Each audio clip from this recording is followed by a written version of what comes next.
Coconut കറിയും നമ്മുടെ പൊരിച്ച പത്തിരി ഉണ്ടല്ലോ, അതുമാണ് നമ്മുടെ ഇന്നത്തെ റെസിപ്പി കേട്ടോ.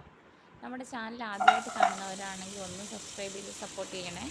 അപ്പം നമുക്ക് ഫസ്റ്റ് പ്രോൺസ് കറി ഉണ്ടാക്കാവേ. അതിനായിട്ടൊരു 3-4 പീസ് ബട്ടറാണ് ഇട്ട് കൊടുത്തിരിക്കുന്നത്.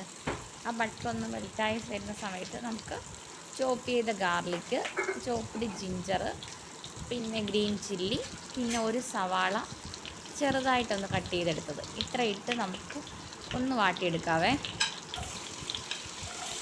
ഫസ്റ്റ് നമുക്ക് ഗാർലിക് ഇട്ട് കൊടുക്കാം. അതിനുശേഷം ജിഞ്ചർ ആഡ് ചെയ്ത് കൊടുക്കാം.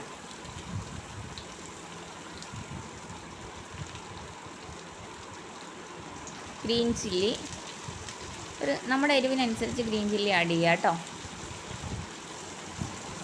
ചോപ്പ് ചെയ്ത സവാളയാണേ.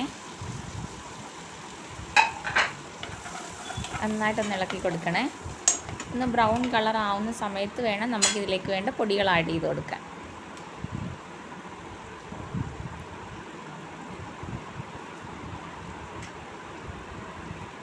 കോക്കനട്ട് പ്രോൺസ് കറിയുടെ റെസിപ്പിയാണ് നമ്മൾ ഷെയർ ചെയ്യുന്നത്. വെറൈറ്റി ഡിഷസൊക്കെ കഴിക്കാൻ ആഗ്രഹമുള്ളവരാണെങ്കിൽ ഒന്ന് ട്രൈ ചെയ്ത് വെക്കണേ കേട്ടോ. നല്ല റെസിപ്പിയാണ്, നല്ല ടേസ്റ്റുമാണ് കേട്ടോ.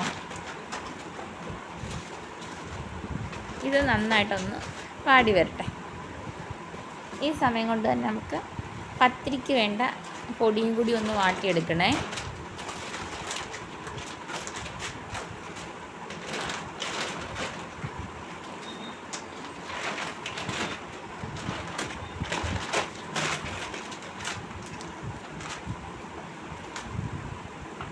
ഇനി നമുക്ക് പത്തിരിക്ക് വേണ്ട കാര്യങ്ങളിലേക്ക് കിടക്കാം. വെള്ളം നന്നായിട്ട് ചൂടായി വന്നിട്ടുണ്ട്. ഇനി നമുക്ക് ഒരു സവാളയും ഒരു 2-3 പച്ചമുളകും കൂടി മിക്സിയുടെ ജാറിലിട്ട് ഒന്ന് ക്രഷ് ചെയ്തെടുക്കണേ. എന്നിട്ടത് ആ തിളച്ച് വരുന്ന വെള്ളത്തിലേക്ക് ഇട്ട് കൊടുക്കണേ. ആവശ്യത്തിനുള്ള ഉപ്പുപൊടി ആഡ് ചെയ്ത് കൊടുക്കുക. ഒരു 2 കൈപ്പിടി തേങ്ങ അതുകൂടി ഇട്ട് കൊടുക്കണേ. എങ്കിലേ ആ ഒരു പൊരിച്ച പത്തിരിക്ക് ഒരു ടേസ്റ്റ് കിട്ടത്തുള്ളൂ കേട്ടോ. എന്നിട്ട് ഇതൊന്നുകൂടി ഒന്ന് തിളയ്ക്കാൻ വെയിറ്റ് ചെയ്യാം. തിള വരുന്ന സമയത്ത് നമുക്ക് ഉപ്പൊന്ന് ടെസ്റ്റ് ചെയ്ത് നോക്കണം, അല്ലെങ്കിൽ കുറച്ചുകൂടി ഉപ്പ് ആഡ് ചെയ്ത് കൊടുക്കണം. എന്നിട്ട് നമുക്ക് നമുക്ക് എത്രത്തോളം പൊടിയാണോ ആവശ്യം അതിലേക്കിട്ട് നന്നായിട്ട് പൊടിയൊന്ന് വാട്ടിയെടുക്കണേ.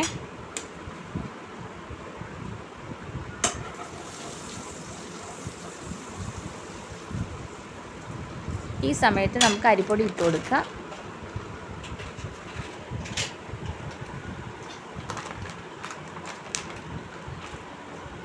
നമുക്ക് മിക്സ് ചെയ്ത് കൊടുക്കാം. ഈ ഫ്ലെയിം ഓഫ് ചെയ്തേക്കണേ കേട്ടോ. എന്നിട്ട് വേണം മിക്സ് ചെയ്യാൻ കേട്ടോ, അല്ലെങ്കിൽ പൊടി നന്നായിട്ട് അങ്ങ് വെന്ത് പോകും. കുറേശ്ശെ ഇട്ട് ഒന്ന് മിക്സ് ചെയ്ത് കൊടുക്കാം.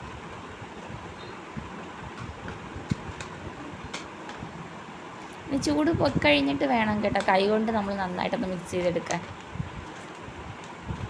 അതുവരെ നമുക്ക് നല്ല സ്പൂണിട്ട് നന്നായിട്ടൊന്ന് മിക്സ് ചെയ്ത് വെക്കാം.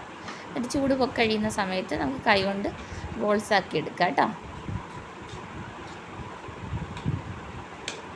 ഈ സമയത്ത് തന്നെ നമുക്ക് ബ്ലാക്ക് എള്ളുണ്ടെങ്കിൽ അതുകൂടെ കുറച്ച് ആഡ് ചെയ്യണേ. ഞാൻ ലാസ്റ്റാണ് കേട്ടോ ബ്ലാക്ക് എള്ള് ആഡ് ചെയ്തത്, അത് കാണിക്കാനായിട്ട് മറന്നുപോയി. ഈ സമയം കൊണ്ട് നമ്മുടെ പ്രോൺസ് കറിയുടെ മസാല ഇത് റെഡി ആയിട്ടുണ്ട്. ഇതെല്ലാം നന്നായിട്ട് വാടി വന്നിട്ടുണ്ട്. മഞ്ഞൾപ്പൊടി 1/4 ടീസ്പൂൺ ഇട്ടു, കുരുമുളക് പൊടി 1/4 ടീസ്പൂൺ ഇട്ടു, പിന്നീട് നമ്മൾ കുറച്ച് മല്ലിപ്പൊടിയാണ് ഇടുന്നത്, പിന്നീട് ഗരം മസാല പൊടി ഇടും കേട്ടോ.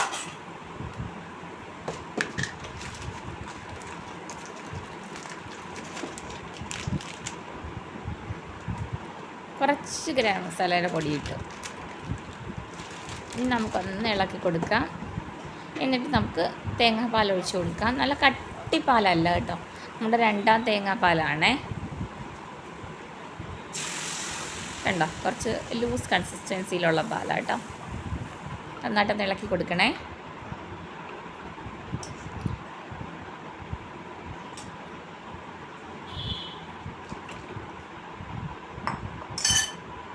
ഈ സമയത്ത് നമുക്ക് ഉപ്പ് ആവശ്യമുണ്ടെങ്കിൽ ആവശ്യത്തിനുള്ള ഉപ്പ് ആഡ് ചെയ്ത് കൊടുക്കണം.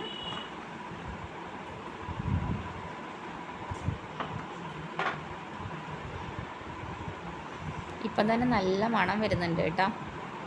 തക്കാളി റൗണ്ടായിട്ട് കട്ട് ചെയ്ത് ഇട്ട് കൊടുത്തു. നല്ല ടേസ്റ്റാണ് കേട്ടോ ഈ കറിക്ക്. ഇങ്ങനെ പ്രോൺസ് കറി വെച്ച് കഴിച്ചിട്ടില്ലെങ്കിൽ ഒന്ന് കഴിച്ചു നോക്കണം കേട്ടോ, നല്ല രുചിയാണ്.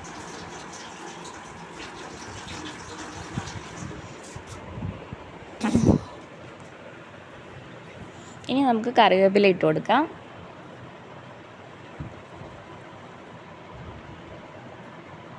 ഈ സമയത്ത് നമുക്ക് പ്രോൺസ് ആഡ് ചെയ്ത് കൊടുക്കണേ. എന്നിട്ട് ലോ ഫ്ലെയിമിലിട്ട് നന്നായിട്ടൊന്ന് കുറുകി വരുന്നിടം വരെ വെയിറ്റ് ചെയ്യണേ.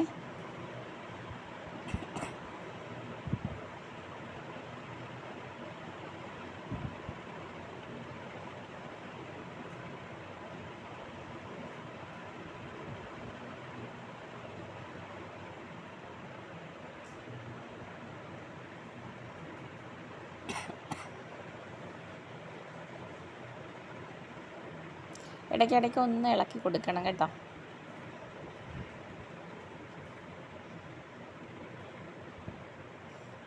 ഇതിങ്ങനെ കുക്കായി വരുമ്പോൾ തന്നെ നല്ല സ്മെല്ല് നമുക്ക് ഫീൽ ചെയ്യും. ഏതാ വെളുത്തുള്ളിയുടേതും ഇഞ്ചിയുടേതും ഒക്കെ.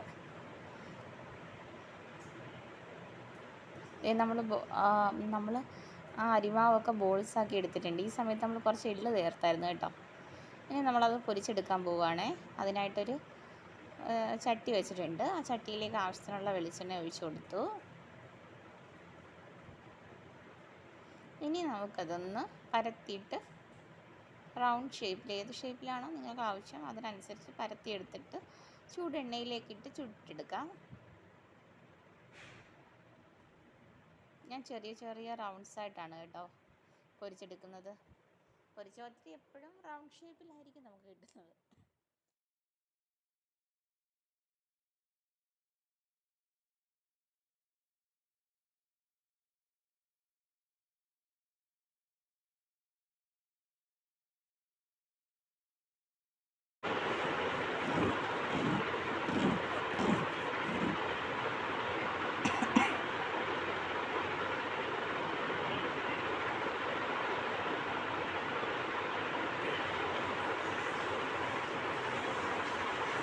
നന്നായിട്ട് ബ്രൗൺ കളർ ആവുന്ന സമയത്ത് നമുക്കിത് കോരി മാറ്റാം കേട്ടോ. നല്ല ടേസ്റ്റാണ് കേട്ടോ, എല്ലാവരും ഒന്ന് ട്രൈ ചെയ്ത് നോക്കണേ.